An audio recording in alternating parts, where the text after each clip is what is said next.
Assalamualaikum warahmatullahi wabarakatuh. Jadi kita masuk ke pertemuan ketiga mata kuliah matematika deskriptif. Pada pertemuan ketiga ini kita akan membahas mengenai kuantor dan induksi matematika.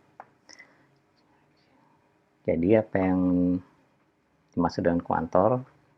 Di sini dijelaskan misalkan sebuah fungsi P. Px adalah pernyataan yang menyangkut variabel X dan D yang merupakan sebuah himpunan. Maka P adalah fungsi proposisi jika untuk setiap X yang merupakan anggota dari D berlaku Px adalah sebuah proposisi. Contoh kuantor pernyataan, misalkan Px merupakan pernyataan X adalah sebuah bilangan bulat genap. Misalkan D sama dengan himpunan bilangan bulat positif, maka fungsi proposisi Px dapat ditulis jika X sama dengan 1, maka proposisinya 1 adalah bilangan bulat genap. Ini tentu pernyataan ini memiliki nilai false atau salah. Jika X sama dengan 2, maka proposisinya 2 adalah bilangan bulat genap. Di sini nilai proposisinya berarti true, berarti benar ya, dan seterusnya.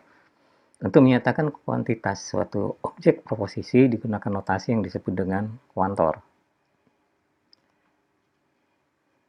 Nah, di sini ada macam-macam kuantor yang paling sering digunakan. Ini yang pertama untuk setiap X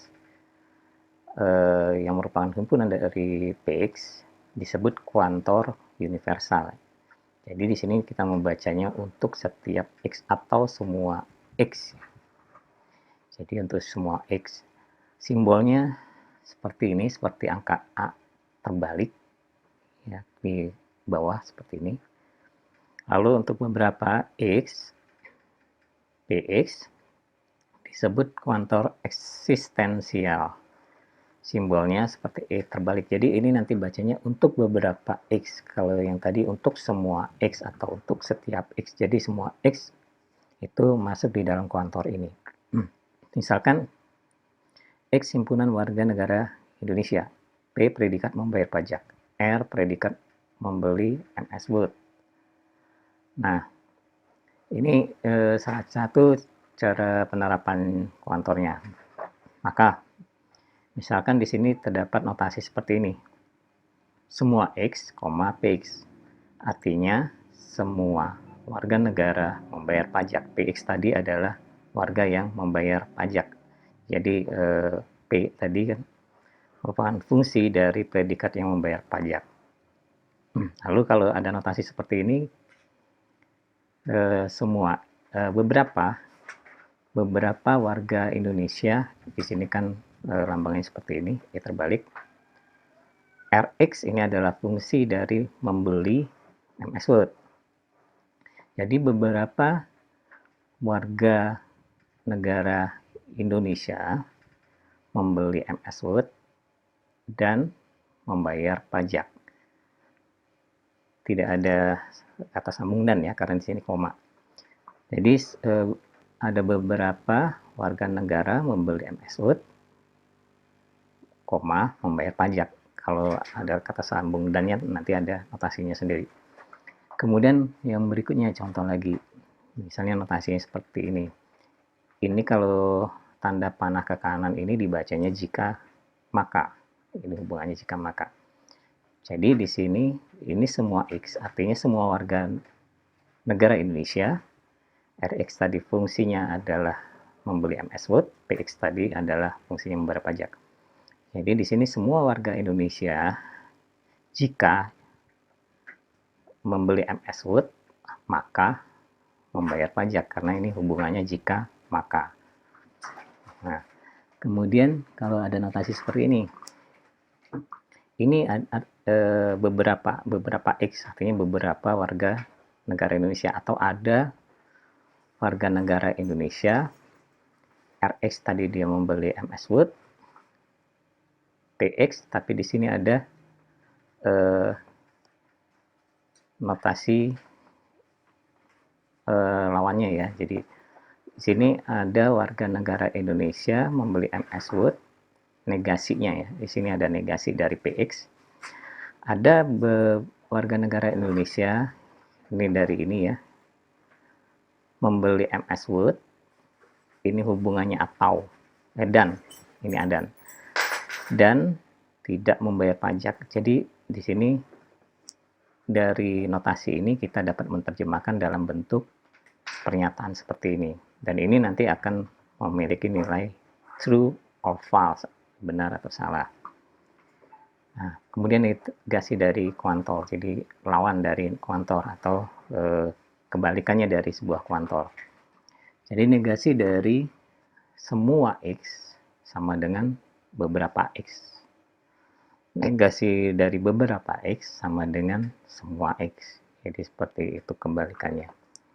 Sehingga misalnya ada notasi seperti ini, negasi dari semua X, PX. Jadi negasi dari semua X ini beberapa X, dan di sini PX negasi dari PX. Nah, kalau ada yang seperti ini, negasi dari beberapa X, PX, hasilnya adalah beberapa semua X, negasi dari PX. Atau ada seperti ini, negasi dari semua X, jika PX maka QX. Nah, di sini memang harusnya kita tahu dulu ya negasi dari jika maka itu apa, tapi nanti akan dibahas di pertemuan berikutnya. Tapi sepertinya di sini kita sudah mendahului. Nanti akan kita bahas bahwa negasi dari tiga jika maka itu adalah jadi misalnya ini X, jika X maka Y, bentuk negasinya seperti ini, X dan Y. Nah, ini negasi dari jika PX maka QX, maka dinegasikan dia akan menjadi seperti ini. Negasi dari semua X menjadi beberapa X. Jadi negasi dari semua X, jika PX maka QX, hasilnya adalah beberapa X, PX dan QX, itu negasinya. Oke. Nah, tentukan validitas pernyataan di bawah ini bila domain pembicaraannya adalah himpunan bilangan real. Sebetulnya kita mencari yang mana yang benar, yang mana yang salah dari pernyataan-pernyataan ini ya. Jadi yang pertama misalnya semua X, untuk semua X dan semua Y, P X kuadrat lebih kecil daripada Y kuadrat. Yang berikutnya, untuk semua X, beberapa Y memenuhi sebuah fungsi X kuadrat lebih kecil daripada Y tambah 1. Dan seterusnya sampai ini. Kita lihat aja di sini yang mana yang true, yang mana yang false, atau yang mana yang valid, yang mana yang tidak. Jadi membuktikannya kita melakukan dengan mencoba kita masukkan beberapa angka yang ke dalam fungsi tersebut. Nah, misalnya seperti ini.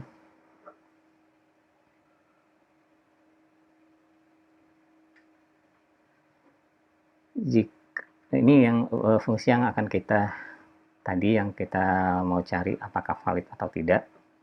Yang pertama semua X dan semua Y, untuk semua X dan semua Y akan memenuhi sebuah fungsi X kuadrat lebih kecil daripada Y tambah 1. Nah, jadi misalkan aja kita bikin tabel seperti ini, atau bisa dengan cara yang lain kita input angka satu-satu untuk mencoba apakah pernyataan ini bisa benar atau bisa salah. Jadi yang pertama kita coba dengan angka 1.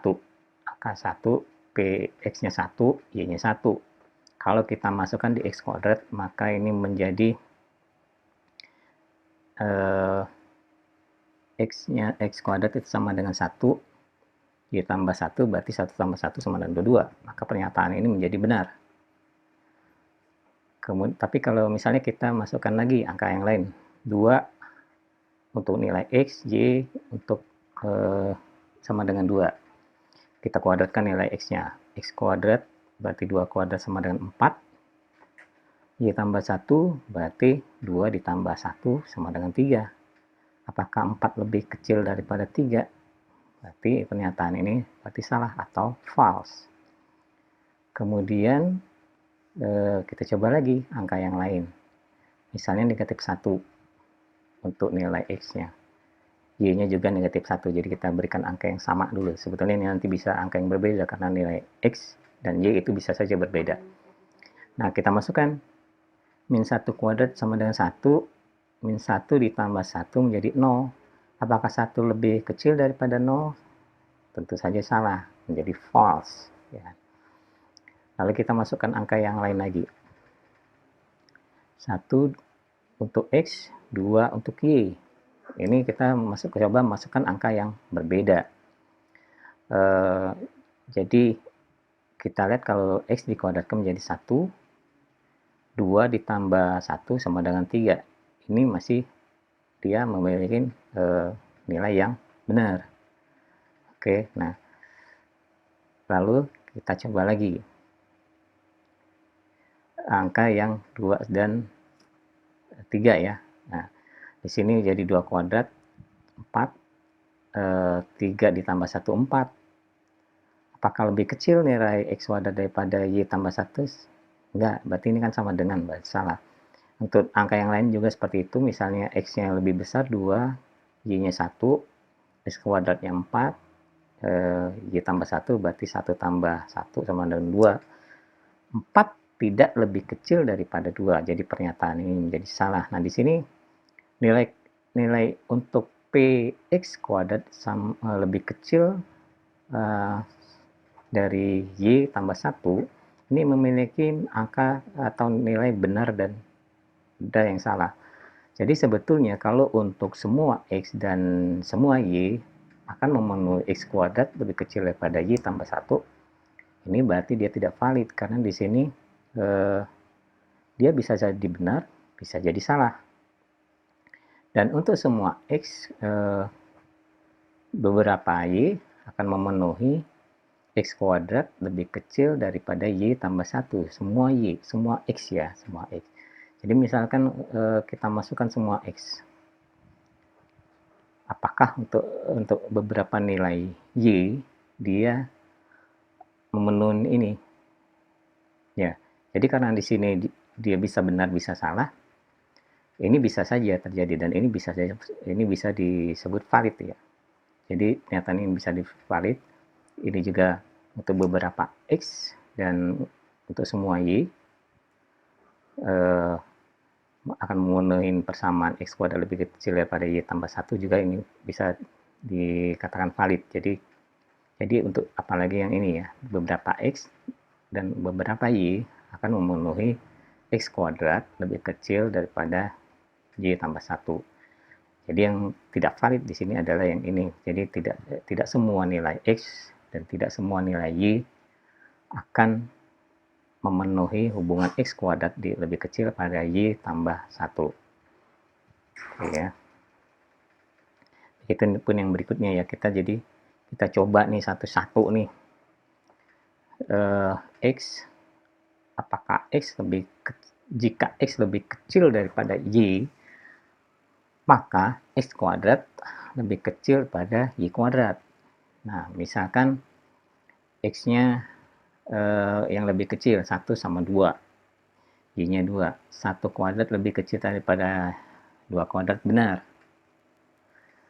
Nah, atau kemudian 2 sama 3. X-nya 2, Y-nya 3. 2 kuadrat, 4 kuadrat, 4 lebih kecil daripada 3 kuadrat, 9, benar ya. Nah, tapi kalau misalnya angkanya lebih ini negatif, misalnya ini negatif 2. Negatif 2 itu lebih kecil daripada negatif 1. Negatif 2 lebih kecil daripada negatif 1 ya. Negatif 2 dikuadratkan menjadi 4. Negatif 1 dikuadratkan menjadi 1. Maka 4 itu tidak lebih kecil daripada 1. Jadi untuk beberapa nilai X dan untuk beberapa nilai Y, ini bisa menjadi benar. Tapi tidak semua untuk X dan tidak semua untuk nilai Y ya. Jadi yang ini juga tidak valid. Nah, yang lain bisa valid. Jadi di sini untuk semua X dan beberapa nilai Y. Ini bisa jadi valid. Ya. Untuk semua nilai X dan beberapa nilai Y. Kalau kita coba untuk semua nilai X, tadi kalau ini misalnya dia X-nya negatif 1, dan untuk beberapa nilai Y, angka berapa nilai Y-nya yang lebih kecil daripada negatif 1? Nggak bisa ya, jadi ini pun tidak valid, karena misalnya ini misalnya min 2 X-nya. Min yang lebih kecil berarti dia min 3, min 4, min 5, min 6, min 7. Nah, ini tidak akan memenuhi X kuadrat lebih kecil daripada Y kuadrat, maka ini juga tidak valid ya. Ini tidak valid. Karena tidak ada angka untuk misalnya X-nya negatif, yang lebih dan Y-nya lebih kecil daripada X, akan memenuhi X kuadrat lebih kecil daripada Y kuadrat. Jadi ini hanya bisa untuk bilangan yang positif. Nah, kalau ini untuk beberapa X dan semua Y, juga ini juga nggak bisa dibilang valid ya. Karena misalnya tadi, kalau ini bisa dibilang valid. Jadi untuk beberapa nilai X dan untuk semua Y, maka P, jika P lebih kecil daripada Y, maka X kuadrat lebih kecil daripada Y kuadrat. Karena di sini untuk beberapa nilai X. Jadi di sini kalau dia X-nya positif, ini masih bisa akan memenuhi fungsi ini. Nah, tapi kalau semua X, maka jika nilai X yang negatif, ini tidak akan dapat memenuhi fungsi ini. Nah, kemudian kalau jika X, beberapa X dan beberapa Y, ini sudah pasti bisa memenuhi fungsi ini. Jadi yang valid yang fungsi yang ke-3 dan ke-4. Sementara yang 1 dan 2 ini tidak valid, karena tidak semua nilai X itu akan dapat memenuhi fungsi ini, kecuali dia nilai X-nya negatif. Kecuali nilai X-nya positif ya, bukan negatif. Oke. Kemudian yang kedua, negasikan setiap pernyataan di bawah ini. Semua X, Px dan beberapa Y, Ky. Ya. Jadi kalau kita negasikan, jadi seperti ini ya. Oke. Nah, jadi untuk pertama ini, untuk semua X, Px dan beberapa Y, Ky. Nah, di sini hukum-hukum yang berlaku, negasi dari semua X sama dengan beberapa X. Negasi dari beberapa X sama dengan semua X. Negasi dari X dan Y ini sama dengan negasi X atau negasi Y. Ini pun belum kita pelajarin ya, nanti akan dipelajarin di pertemuan yang berikutnya. Nah, maka negasi dari semua X, Px, dan beberapa Y adalah, negasi dari semua X adalah beberapa X. Negasi dari Px dan beberapa Y dan negasi Y ini sama dengan negasi dari ini ya. Ini sama dengan negasi Px atau negasi beberapa Y. Seperti ini tadi ya. Koma beberapa Ky. Nah, ini sama dengan, jadi negasi dari beberapa Y adalah semua Y. Ini berarti beberapa X negasi Px atau semua Y negasi Ky. Nah, kemudian yang kedua, beberapa X, Px, dan semua Y, Ky. Nah, di sini yang berlaku seperti ini. Jadi beberapa X, negasi dari semua X adalah beberapa X. Negasi dari beberapa X adalah semua X. Negasi dari X atau Y sama dengan negasi X dan negasi Y. Maka negasi dari ini tadi sama dengan semua X, negasi PX atau beberapa Y, negasi Q. Sama dengan semua X, beberapa negasi PX, dan negasi beberapa Y, negasi Q. Hasilnya akhirnya adalah ini. Semua X, beberapa negasi PX, dan semua Y, negasi Q. Yang berikutnya seperti ini ya, untuk yang selanjutnya penyelesaiannya. Nah, jadi itu penyelesaiannya yang untuk negasi. Nah, kemudian argumen matematika. Perhatikan argumen matematika berikut ini. Jumlah bilangan bulat positif dari 1 sampai dengan N adalah N dikali N tambah 1 dibagi 2. Misal untuk N sama dengan 5. 5 dikali 5 tambah 1 dibagi 2. 5 tambah 1, 6. Dikali 5, 30. Dibagi 2, 15. Kalau kita jumlahkan 1 tambah 2 tambah 3 tambah 4 tambah 5 itu sama dengan 15.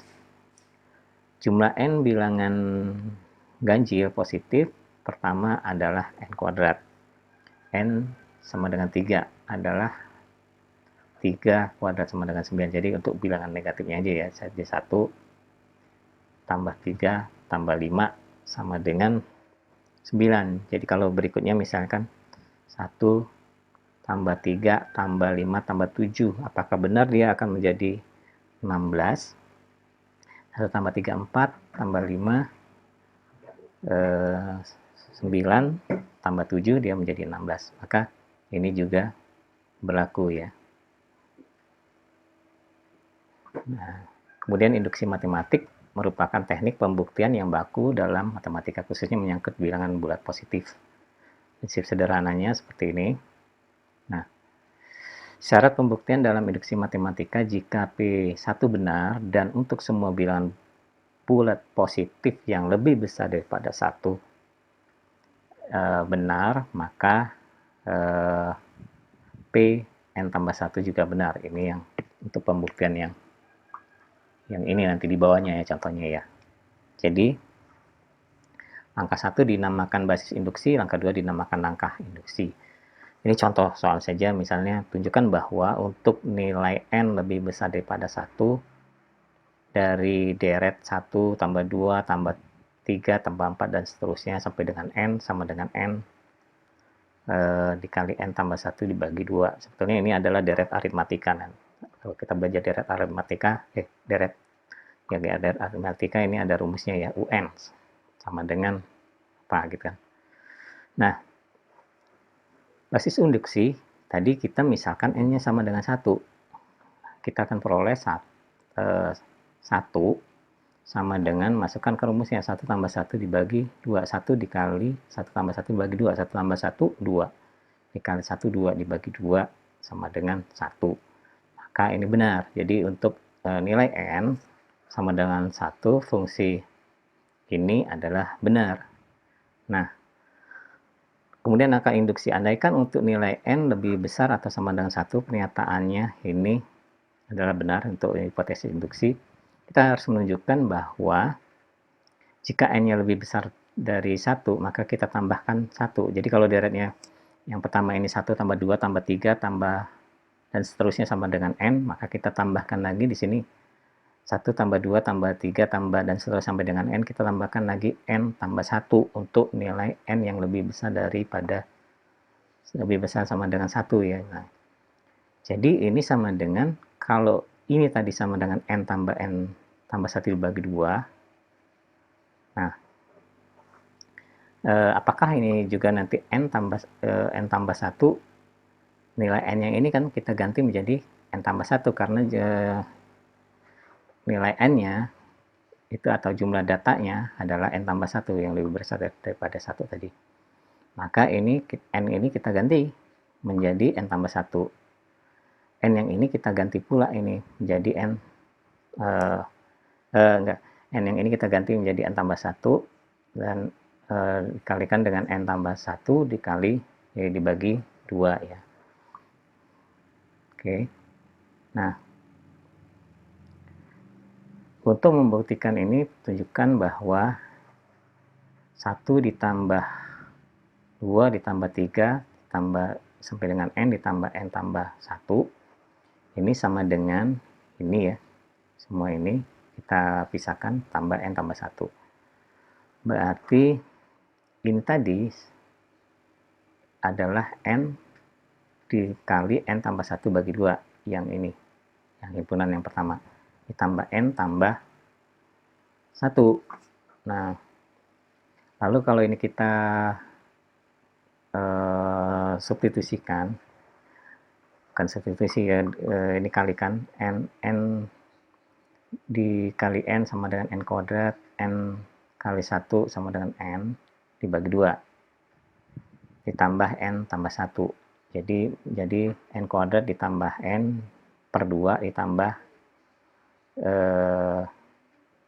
ini kita kalikan dengan 2 per 2 ya, supaya penyebutnya di sini sama. Jadi karena ini menjadi bilangan pecahan kan, supaya dia sama maka ini kita kalikan 2 per 2. 2 per 2 itu 1, dia tidak akan merubah dari n tambah 1. 2 kali 2 menjadi 2 tambah n, 2 kali 1 menjadi 2 per 2, karena ini kita kalikan 2 per 2 untuk n tambah 1. Nah, hasilnya supaya ini bisa kita jumlahkan dengan yang ini, jadi dia penyebutnya sama-sama 2 di sini. Nah, berarti ini menjadi n kuadrat ditambah n tambah 2n, ini menjadi 3n ditambah 2 per 2. Jadi seperti itu. Nah, jadi ini semua kita bagi dengan 2. Kemudian kita faktorkan ya, n kuadrat ditambah 3n tambah 2. Ini menjadi sama dengan n tambah 1 dikali n tambah 1 ditambah 1. Nah, dibagi 2. Jadi n yang kita keluarkan ini menjadi bahwa ini membuktikan bahwa ini sama dengan n tambah 1 per 2. Nah, untuk berikutnya latihan bisa kalian kerjakan latihannya. Dan untuk pertemuan kali ini kita cukupkan sampai di sini. Assalamualaikum warahmatullahi wabarakatuh.